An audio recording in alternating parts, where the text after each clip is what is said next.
Hi all. Today we'll discuss foreign direct investment but in the Indian perspective. So first of all, we'll just summarize what is foreign direct investment, how does it come to a country, and then we'll see that what India has been doing in terms of foreign direct investment, how much foreign direct investment is coming, what are its policies, and so on. Foreign direct investment.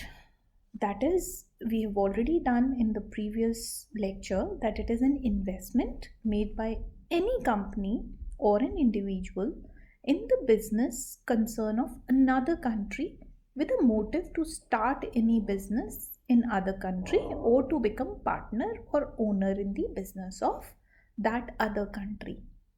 So that means foreign direct investment has got a long term perspective. They are there, they invest in a country to stay there and to have a business or a partnership.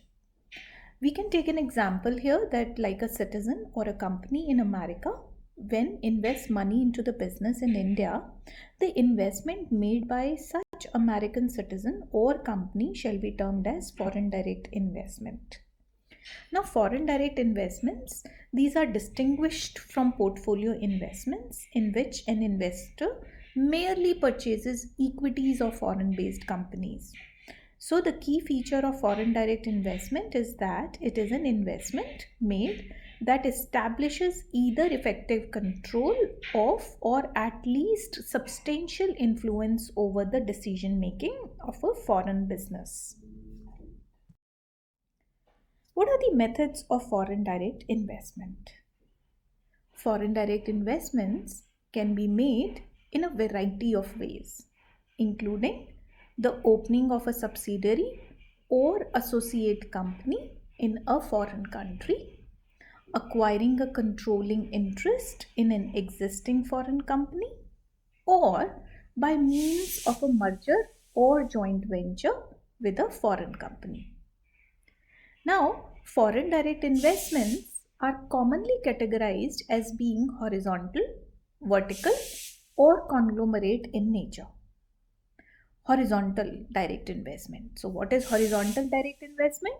It refers to the investor establishing the same type of business operation in a foreign country as it operates in its home country.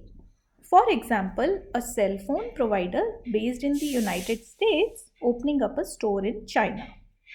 So, what is vertical investment?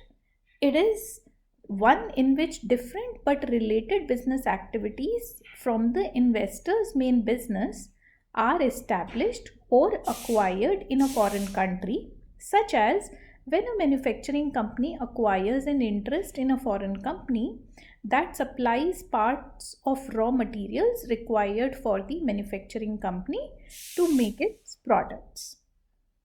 Now, conglomerate type of foreign direct investment, what is that? So, it is one where a company or individual makes a foreign investment in a business that is unrelated to its existing business in its home country.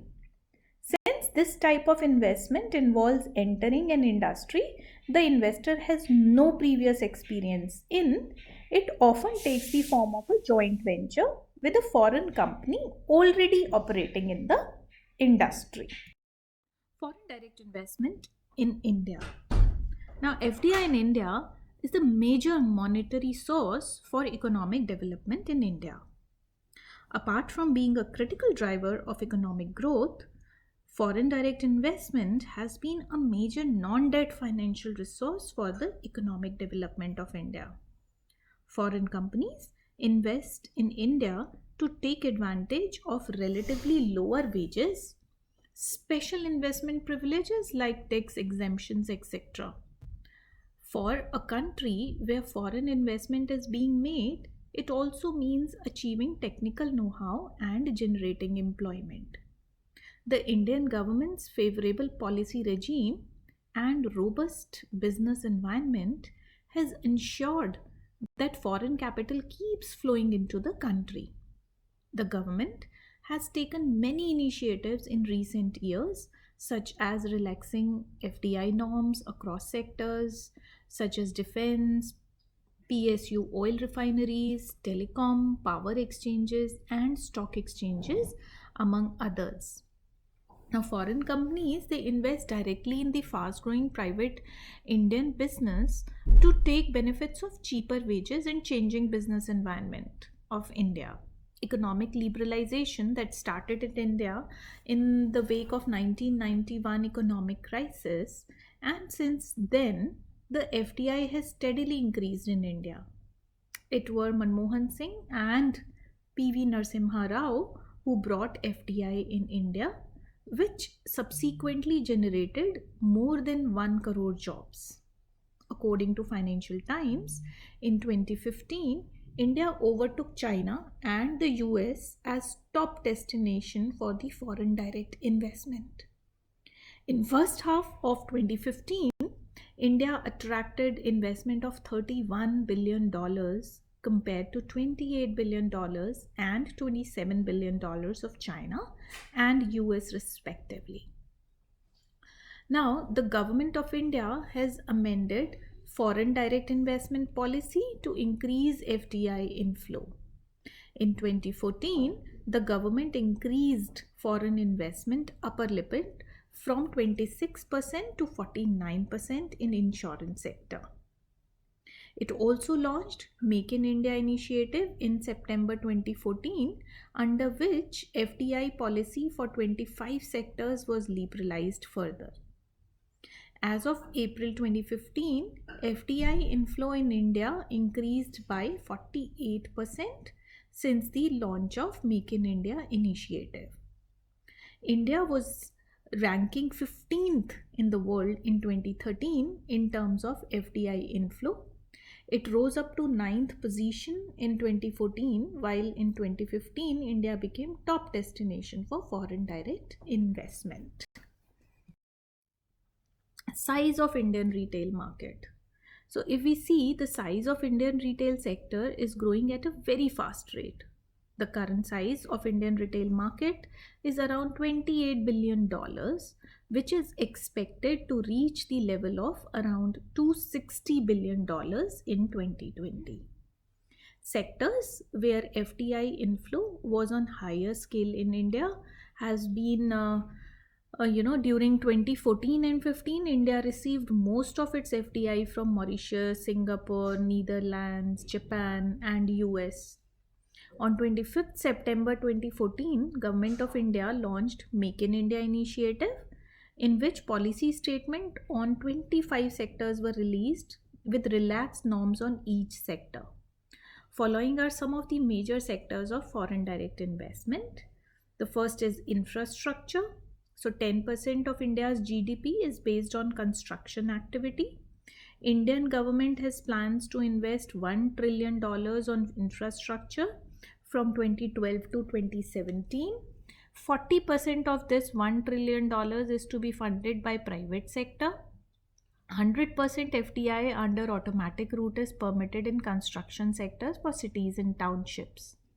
Regarding automotives, FDI in automotive sector was increased by 89% between April 2014 to February 2015. India is the 7th largest producer of vehicles in the world with 17.5 million vehicles annually. 100% FDI is permitted in this sector via automatic route.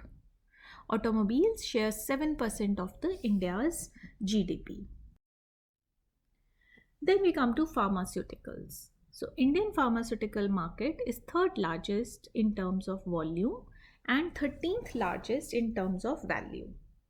Indian pharma industry is expected to grow at 20% compound annual growth rate from 2015 to 2020. 100% FDI is permitted in this sector.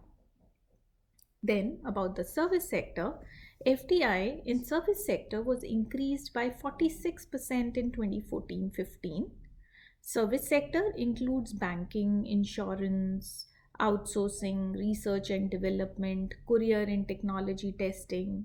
So FDI limit in insurance sector was raised from 26% to 49% in 2014. Railways. 100% FDI is allowed under automatic route in most of the areas of railway like high speed train, railway electrification, passenger terminal, mass rapid transport system, etc. So Mumbai Ahmedabad high speed corridor project is the single largest railway project in India, other being CSTM Panvel suburban corridor. Foreign investment more than 90,000 crores, that is roughly 13 billion US dollars, is expected in these projects. We come to the chemicals. Under the chemical industry of India, it earned revenue of 155 to 160 billion US dollars in 2013. 100% FDI is allowed in chemical sector under automatic route except hydrocyanuric acid, phosgene, isocyanates, and their derivatives. Production of all other chemicals is delicensed in India. India's share in globally specialty chemical industry is expected to rise from 2.8% in 2013 to 6 to 7% in 2023. Textile.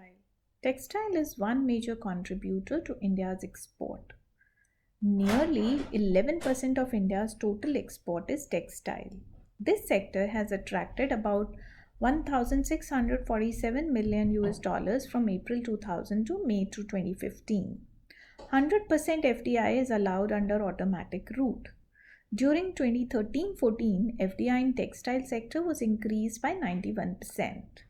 Indian textile industry is expected to reach up to 141 billion US dollars till 2021. In the airline sector, foreign investment in a scheduled or regional air transport service or domestic scheduled passenger airline is permitted to 100, with FDI up to 49% permitted under automatic route and beyond 49% through government approval. For airport modernization, 100% FDI will be allowed for existing airport under automatic route. In conclusion, we can say that FDI route has now been widened by the Indian government for the NRIs, foreign nationals, and foreign countries. This will not only help the India in getting the status of developed country very soon, with too much investment in India and growth of jobs and standard of living simultaneously, moreover shall provide the good return to the investors as well. What has been the market size in the recent years, like in 2020 and 21? According to Department for Promotion of Industry and International Trade, that is DPIIT, FDI equity inflow in India stood at 500 billion US dollars between April 2000 and September 2020, indicating that government's effort to improve ease of doing business and relaxing FDI norms has yielded results.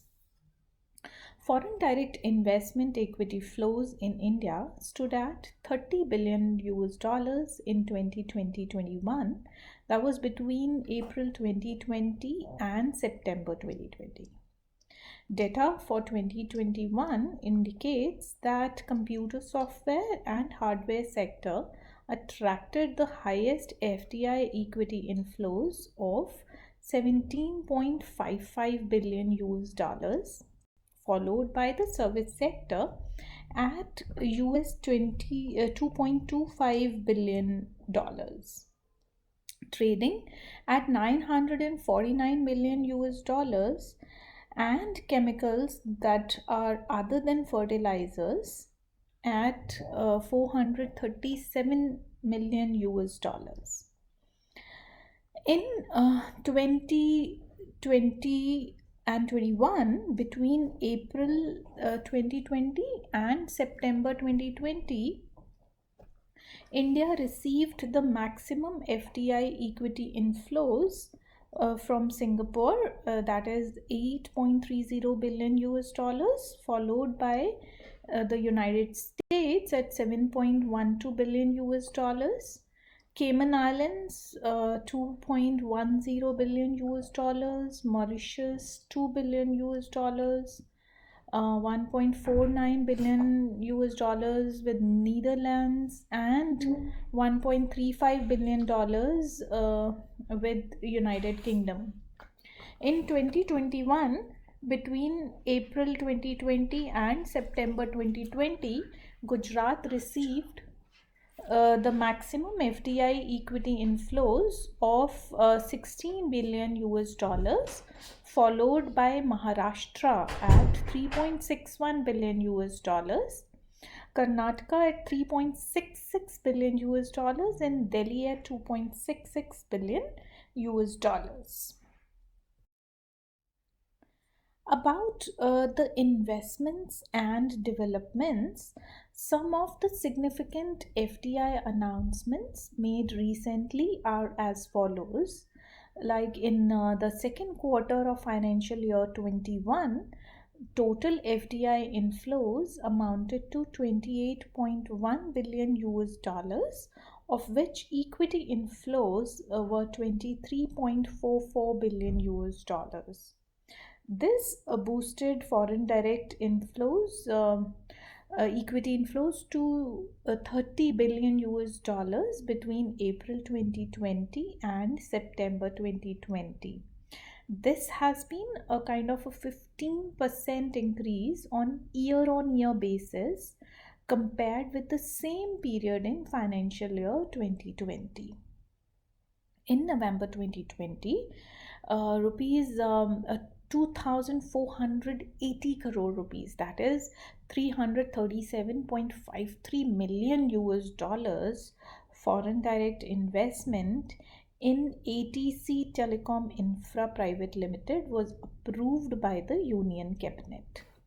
In November 2020, Amazon Web Services announced to invest 2.77 billion US dollars, that is roughly 20,761 crore rupees, in Telangana to set up multiple data centers.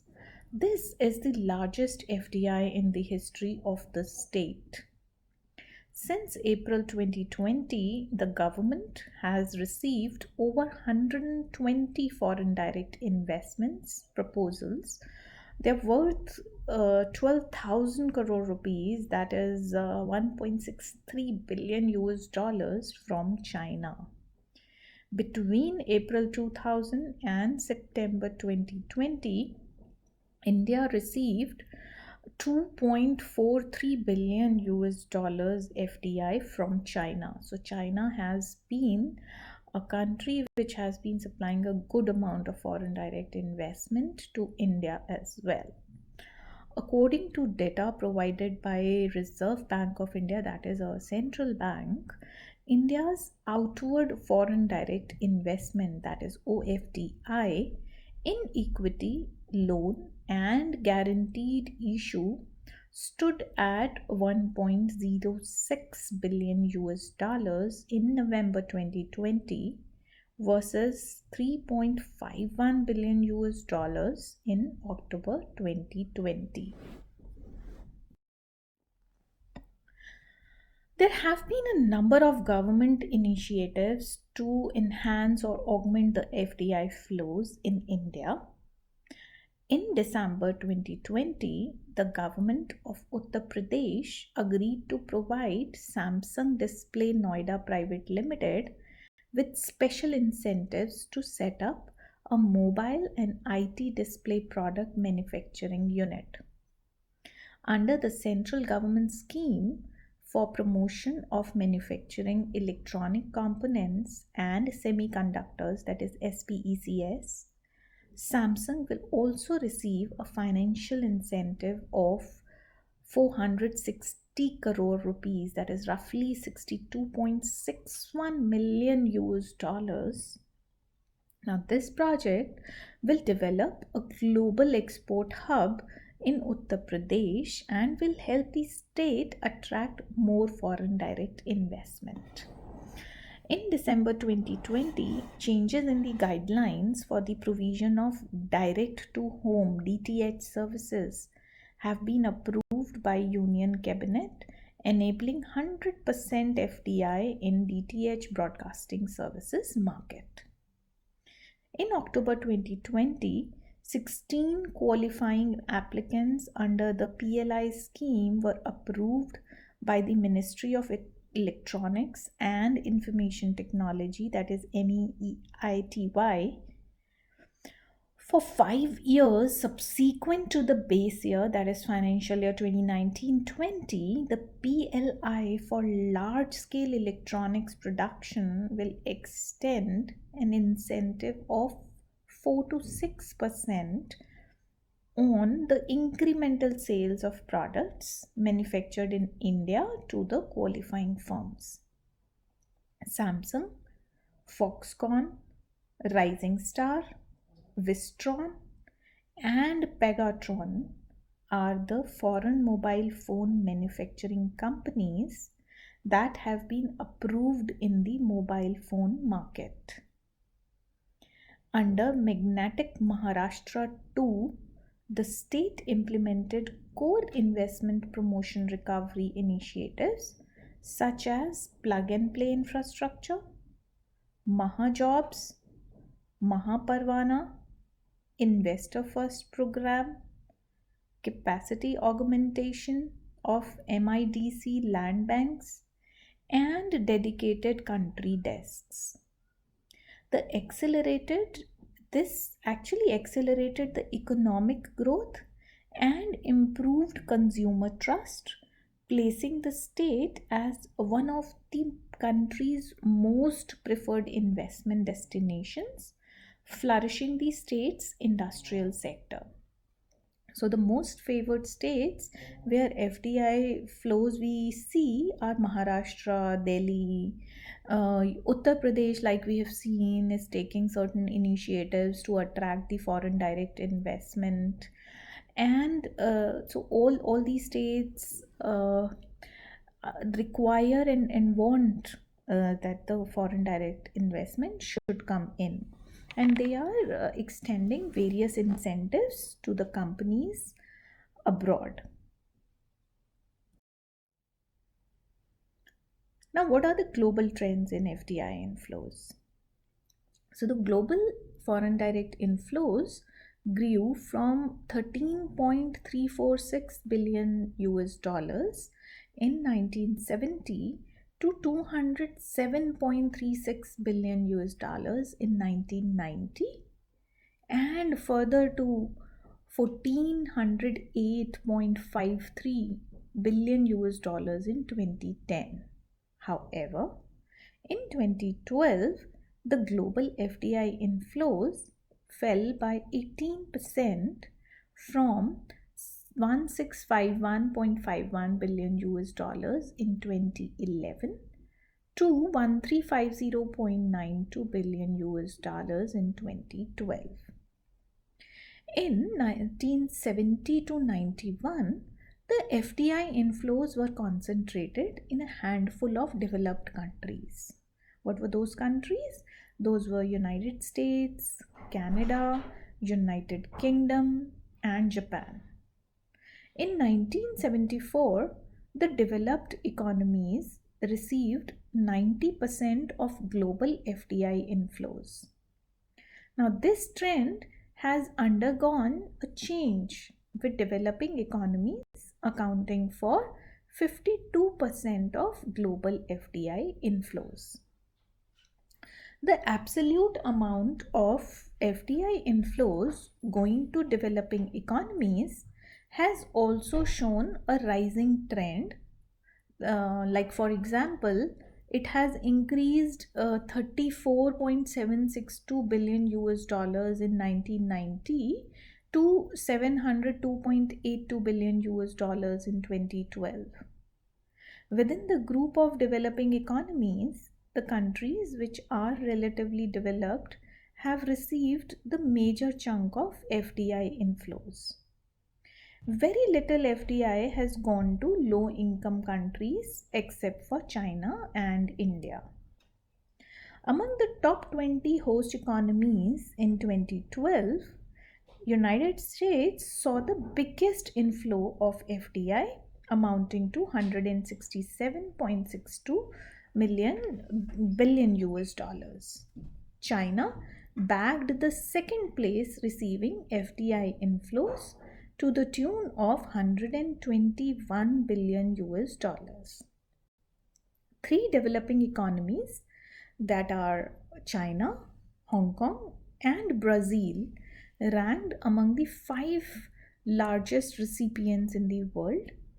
India bagged 15th place, receiving FDI inflow of 26 billion US dollars. China has been able to attract large FDI inflows because of its favorable political environment plus large market size coupled with impressive rate of economic growth. In 2012, the absolute amount of foreign direct investment flows to developed countries fell sharply. For instance, for United States, it fell from 227 billion US dollars to 168 billion US dollars. Similar trend was observed in case of European developed economies. However, with the improvement in the macroeconomic parameters, the FDI inflows are expected to show a rising trend in the years to come. The global foreign direct investment outflows have also grown over the years from 14.15 billion US dollars in 1970 to 234 billion US dollars in 1990 and further to 2272 billion US dollars in 2007. But then it gradually fell down in the subsequent years and reached 1,504 billion US dollars in 2010. In 2012, the figure stood at 1,390 billion US dollars, down from 1,678 billion US dollars in 2011. That is a fall of 17%. From 1970 to 1990, developed economies accounted for more than 90% of global FDI outflows. For instance, in 1970, 99.6% of global FDI outflows were from developed economies. Now, this trend has undergone some change since 1990. In 2012, developing economies accounted for 31% of global FDI outflows. This trend indicates that developing economies are now emerging as major investors. While the FDI outflows from developing economies went up slightly from 422 billion US dollars in 2011 to 426 billion US dollars in 2012, the situation was reverse for developed economies. The FDI outflows from developed economies went down from 1,183 billion US dollars in 2011 to 909 billion US dollars in 2012. Among the developing world, Asian countries accounted for 3/4 of the foreign direct investment outflows from developing countries. The major chunk of foreign direct investment outflows among Asian countries has been from China. Foreign direct investment outflows from some developing economies like Thailand, Malaysia, Turkey, and Republic of Korea rose in 2012. On the other hand, foreign direct investment outflows from India, Hong Kong, and Singapore declined in 2012 from 2011 levels. United States again accounted for largest foreign direct investment outflows in 2012, followed by Japan. China emerged as world's third largest investor, followed by the Hong Kong.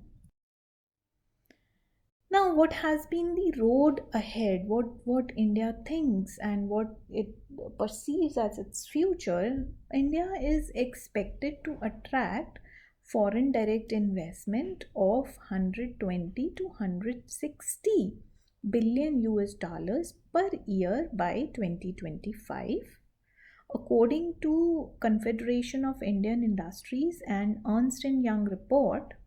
Over the past 10 years, the country witnessed a 6.8% rise in GDP, with FDI increasing to gross domestic product at 1.8%, which is very impressive. In terms of attractiveness, investors ranked India number 3. 80% investors have plans to invest in India in the next 2-3 years, while 25% reported investments worth greater than 500 million US dollars, the Economic Times reported in one of its surveys. So, India looks promising, and it is good for us that we keep attracting foreign direct investment, and let us hope for a bright future for India. These are the references. Thank you so much for listening.